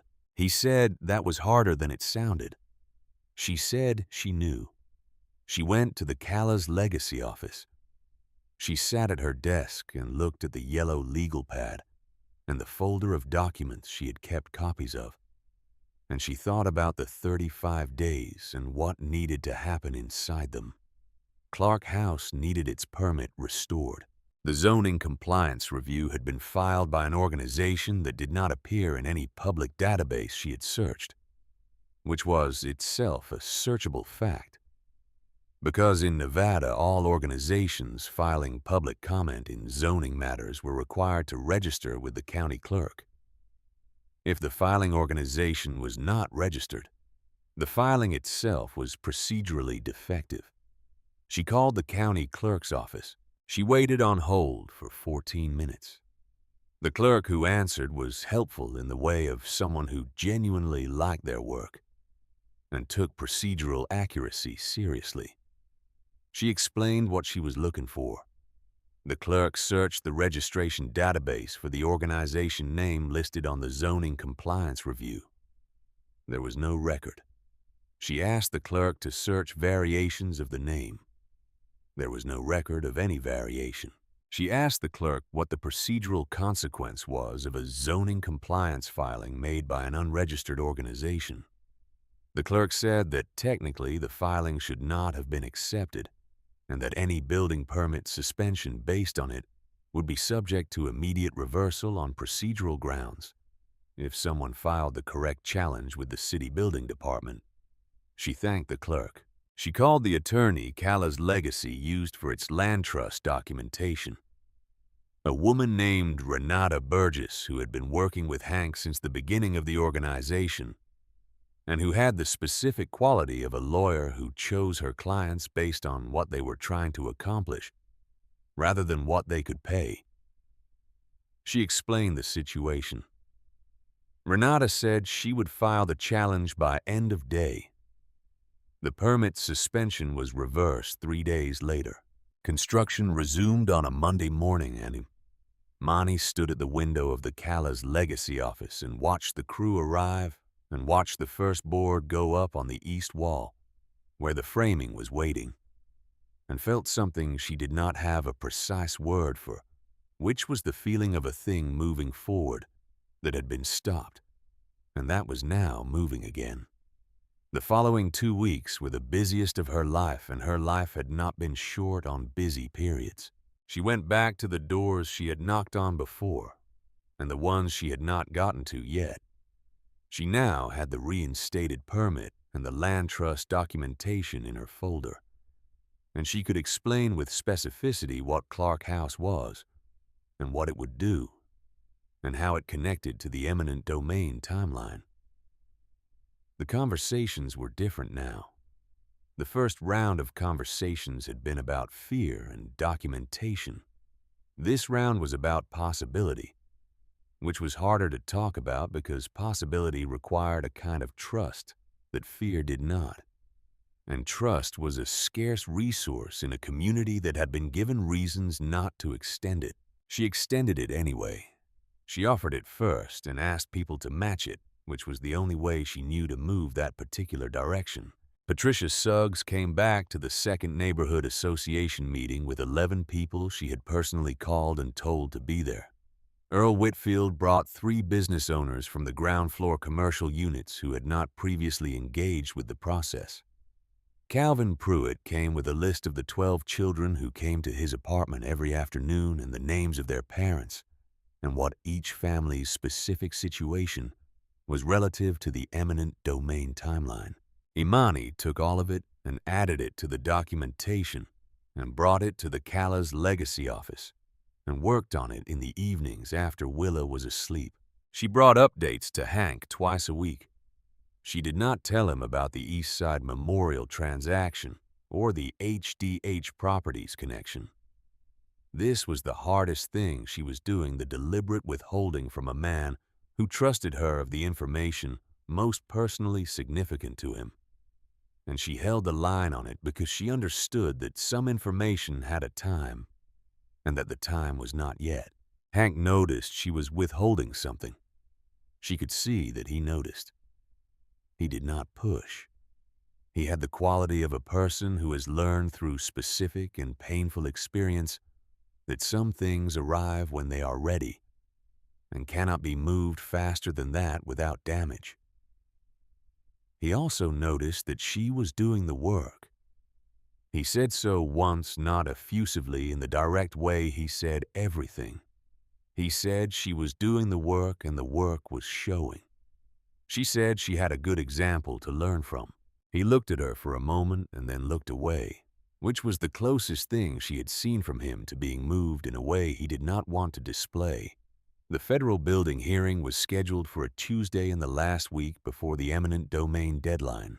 She did not know this until Torrance called her the Friday before and told her. He said the case had been reviewed at a level above his office and that there would be a formal administrative hearing rather than a preliminary inquiry, which was a distinction that meant something significant in terms of the weight being assigned to what she had brought them. He told her to be present with her original documentation. He told her that there would be an opportunity for testimony. He told her one more thing. He said that in his career he had received a significant number of tips and referrals and third-party document submissions from citizens who believed they had found something worth examining. He said that the quality of what she had assembled, the clarity of the chain, and the documentation of each connection, and the recorded evidence was not the standard presentation he received. She said she had been paying attention her whole life and had not always had something specific to pay attention to. He said that was one way to put it. She called Grady. She called Agnes and told her what to expect and what her role would be. She called Renata Burgess and spent an hour on the phone reviewing what the administrative hearing would look like and what Imani's role within it would be. She did not call Hank immediately. She sat at the kitchen table after Willa was asleep and thought about the hearing and thought about what the hearing was and was not. It was not a criminal proceeding. It was an administrative investigation that could lead to referral for criminal proceeding, which was a meaningful distinction and a meaningful step, and also not the end of anything. The end of things took considerably longer than a single hearing, and she had accepted that from the beginning, because she had grown up watching the distance between what was true and what was officially acknowledged, and she was not naive about the size of that distance. But the hearing was the door, and she had built the door. She called Hank the next morning and told him. She told him everything, including the East Side Memorial transaction and HDH Properties, and the timeline that connected his daughter's death to Douglas Holt's $16 million return. She told it to him in the same order she had told it to Deeds and Torrance, clearly and completely and without commentary, because the facts were the commentary and did not need her to add anything to them. The silence on the other end of the call was long. She sat with the silence. When he spoke, his voice was the same voice, the same controlled register. But something had shifted in the quality underneath it. Something had settled or broken open. She could not tell which, and perhaps it was both. Simultaneously, the way some things can only resolve by breaking first. He said her name. She said she was here. He said he had known for 9 years that there was a shape to what had happened to Calla that he could not see clearly. He said he had known because the thing that had no explanation is never actually the thing with no explanation. It is only the thing whose explanation has been made unavailable. He said she had made it available. She said she had just been paying attention. He was quiet again for a moment. Then he said he had something he wanted to bring to the hearing. He said it was not evidence in the legal sense. He said he did not know if it was appropriate and that she should tell him honestly if it was not. She asked him what it was. He said it was a letter. She asked him to tell her more. He said Calla had written it in the last weeks, addressed to no one specific, or addressed to someone she had not met yet, which was the way she had explained it. He had found it in her things afterward. He had kept it for 9 years in the inside pocket of a jacket that he had not worn since.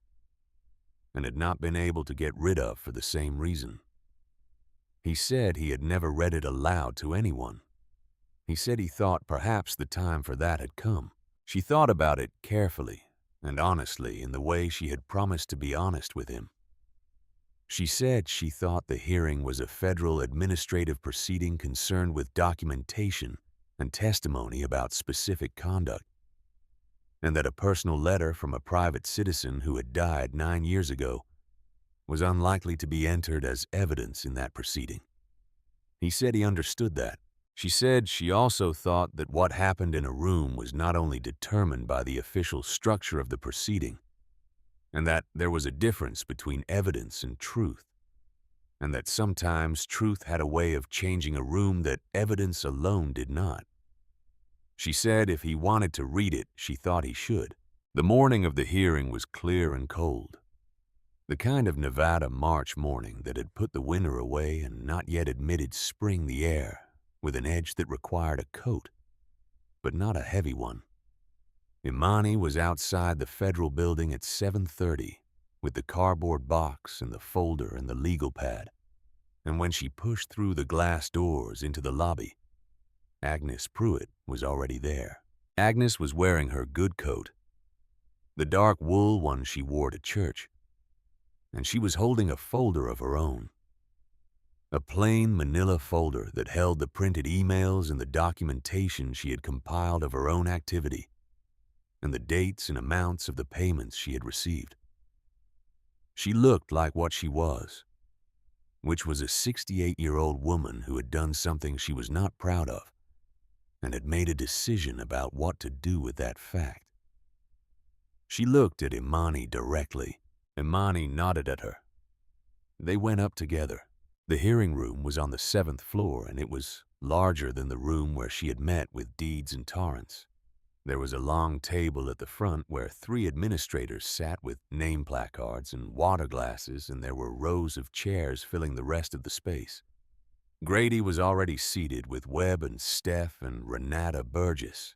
On the other side of the room, Douglas Holt was at a table with 2 attorneys in suits that cost more than most people's monthly rent, and a third person who appeared to be a junior associate handling the physical documents.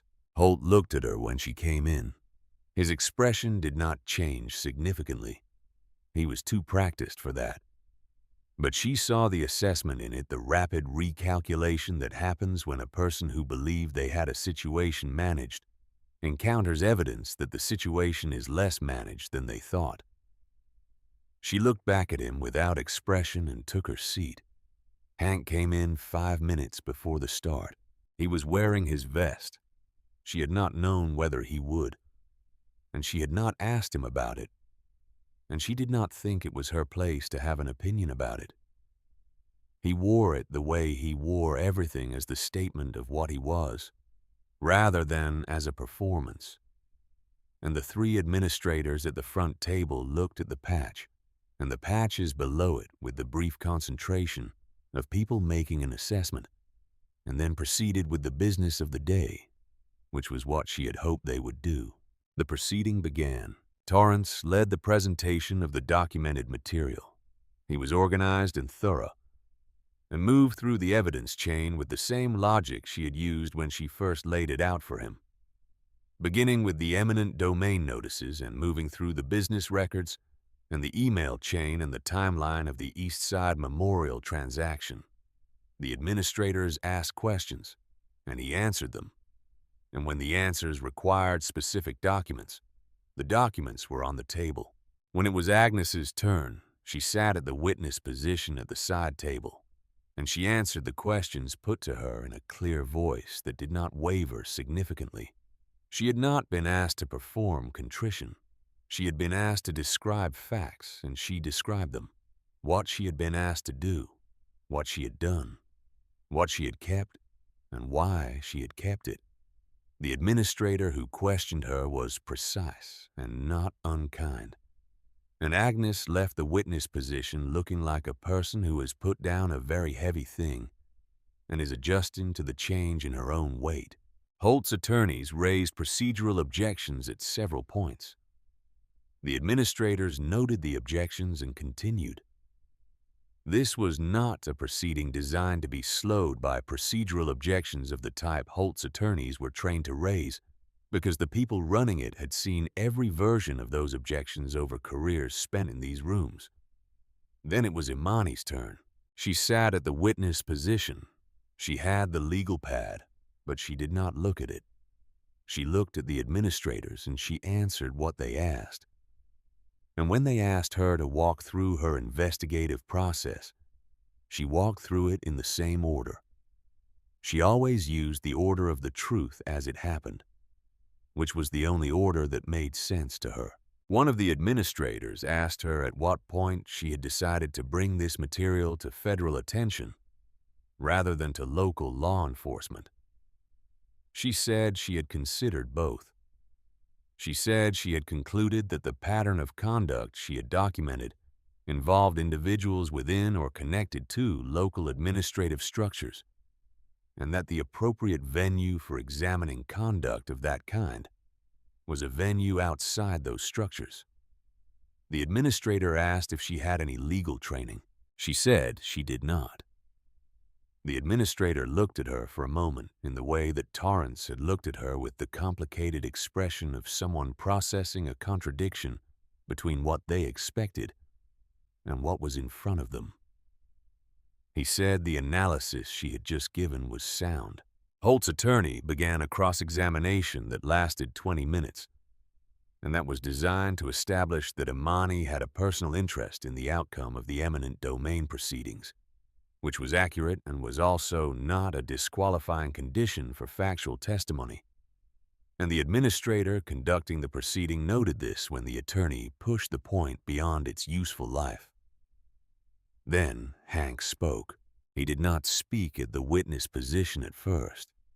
He sat at the table beside Grady and Renata, and he waited until the administrators had concluded their structured questioning, and the proceeding had moved to the period of additional testimony, and then he asked if he could speak. The lead administrator looked at him, and then at Torrance, and then said yes. He walked to the witness position. He sat down. He was too large for the witness chair, in the way he was too large for most furniture, and he settled into it with the same deliberateness he brought to everything. And he put his hands on the table in front of him. He said he was not there to testify about documentation or evidence chains or financial records. He said other people had done that better than he could, and the record reflected it. He said he was there because he had a letter that belonged to this room, and he had carried it for 9 years waiting to find the room it belonged to. He reached into the inside of his jacket. The envelope was there. She could see it was old. The paper softened from years of being carried close to the body, the kind of aging that happens not from neglect, but from the opposite of neglect, from the specific preservation of something kept near. He took out the pages inside and unfolded them. He looked at the pages for a moment without speaking. The room was quiet in the way rooms are quiet when everyone in them understands that the next thing is significant and has decided without discussion to make the space for it. He said his daughter Calla wrote this in the last weeks of her life. He said she had written it to someone she had not met yet, someone who would come later, and he had spent 9 years wondering who that someone was. He said he had met her 5 weeks ago in a gas station parking lot on Route 7, and that she had used the last $8 she had and had not asked for anything in return. He looked up from the pages, and he looked at Imani across the room. He said he was going to read the letter now. He read it. Calla Dawson had written in the handwriting of a young woman who had been Imani, could tell even from across the room, precise and particular in the way she used language. The way people are precise when they have had a great deal of time in beds and chairs to think about what words mean and which ones are the right ones. She had written about being afraid not of dying, but of being reduced by dying, of becoming only the story of what had been done to her, and done about it rather than the person who had lived and thought and believed things. She had written about what she believed. She believed that the worst thing was not suffering. She had said this before, had apparently said it many times, and she was saying it again here in the letter, because she wanted it written down in a form that would persist. She believed the worst thing was suffering that made you believe you were alone in it, because that belief was a lie. And the lie was what the suffering used to make itself permanent. She wrote that she was not angry.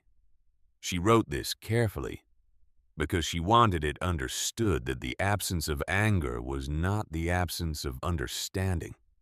She understood exactly what had happened and exactly what it meant in terms of specific decisions made by specific people.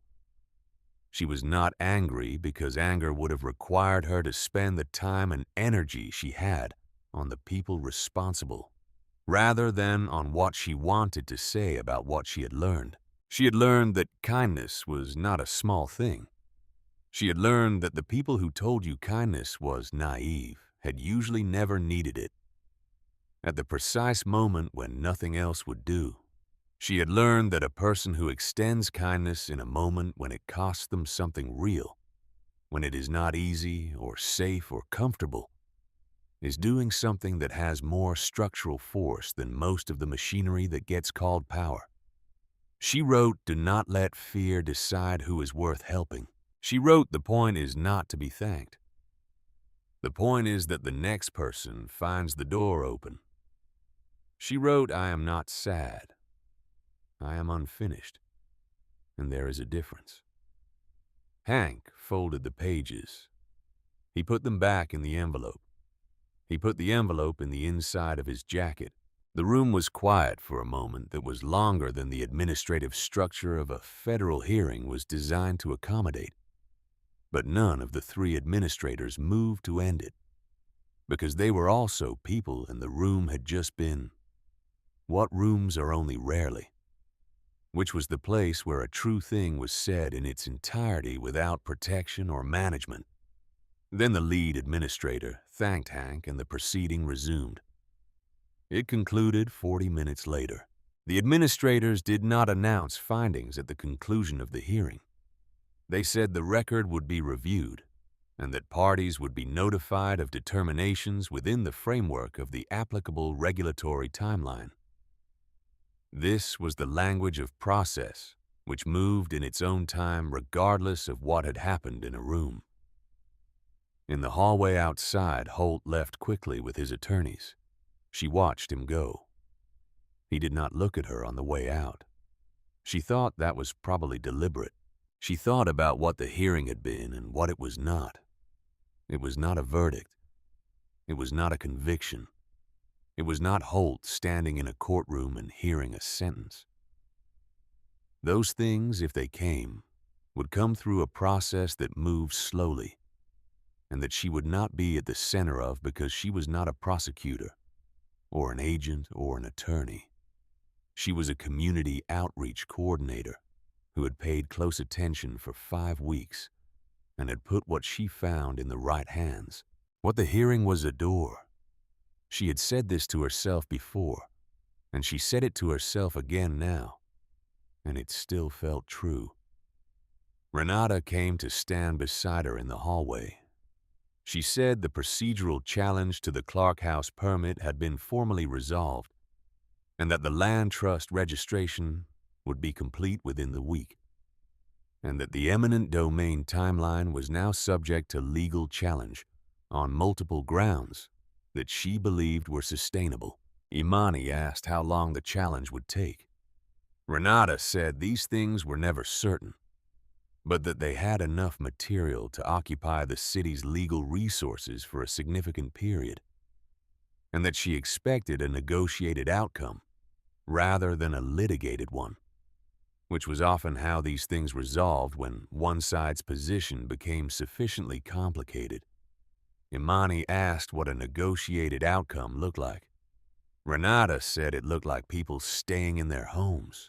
Agnes came out of the hearing room and stood a few feet away with her folder under her arm. She did not approach. She looked at the floor in the way of someone who has said what they needed to say and is not certain what comes after that. Imani walked over to her. She did not say anything elaborate. She said what was true, which was that what Agnes had done mattered and that it had taken something to do it, and that she knew that. Agnes said she had also been the reason it needed to be done in the first place. Imani said both things could be true. Agnes looked at her for a moment, and then nodded in the small way of someone accepting a thing they are not entirely sure they deserve. Grady drove her to the Callas Legacy office, and she sat at her desk and looked at the wall for a moment without doing anything, and then opened the legal pad to a fresh page and began making a list of what needed to happen in the next 2 weeks. Because the hearing had been the door, and now she was on the other side of the door, and the other side of the door still required work. Clark House opened on a Saturday in May. The morning was the kind of Nevada May morning that justified all the difficult months before it, clear and warm, with the particular quality of spring in the high desert, where the warmth has a directness to it. The sun unfiltered by the humidity that softens it in other parts of the country. It came through the new windows of the building and lay across the floors in long, bright rectangles and made the interior look larger than its dimensions. Imani had been there since 6 in the morning. She had swept the main floor and arranged the chairs for the community room and put out the table for the resource fair that would run from 11 until 2. She had made coffee in the kitchen and put it in an insulated carafe on the front table. She had placed Willa's drawing matted and framed on the wall beside the entrance to the main hall, the one with the building and the people and the small individual details, the hat and the dog and the cane and the bicycle. Willa had come with her at 6 and had helped arrange the chairs with the serious diligence of a child who understood that she was doing something that counted. By 9, the chapter was there. They came in 1s and 2s, parking in the lot that was already partially full, and they came inside and worked alongside the volunteers who had been recruited from the neighborhood association and from Calvin Pruitt's network and from the list Patricia Suggs had assembled.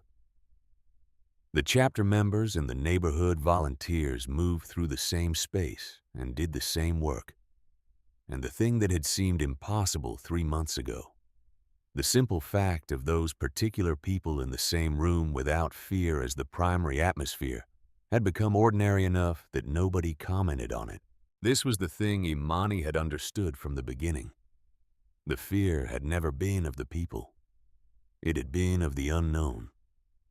And the unknown had become known one conversation at a time, one door at a time, one story written in a yellow legal pad at a time, and the known could be shared a room with.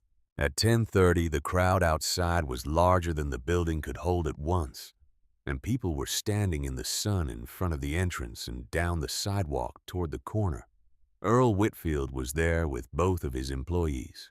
Deborah Oakes had come down from the 3rd floor in her good dress, the blue one she reserved for occasions, and she was talking to Calvin Pruitt's neighbor, who had brought 3 of the afternoon children because their parents were at work, and Calvin had said they should come. Patricia Suggs was standing near the entrance with a clipboard and the expression of a person who has found their correct context and is operating fully within it. Agnes Pruitt was there. She was standing near the back of the crowd rather than at the front, which was the appropriate place for her to be standing, and she knew it.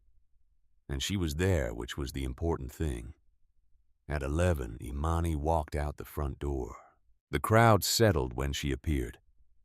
Not completely, not instantly, but the particular shift of attention that happens when the person whose moment it is occupies the moment. She stood on the top step and looked at the people in front of her, and she thought about all of the names in the yellow legal pad, and all of the kitchens and living rooms and storage rooms she had sat in, and all of the stories she had heard and written down, so that they would exist as something more than fear.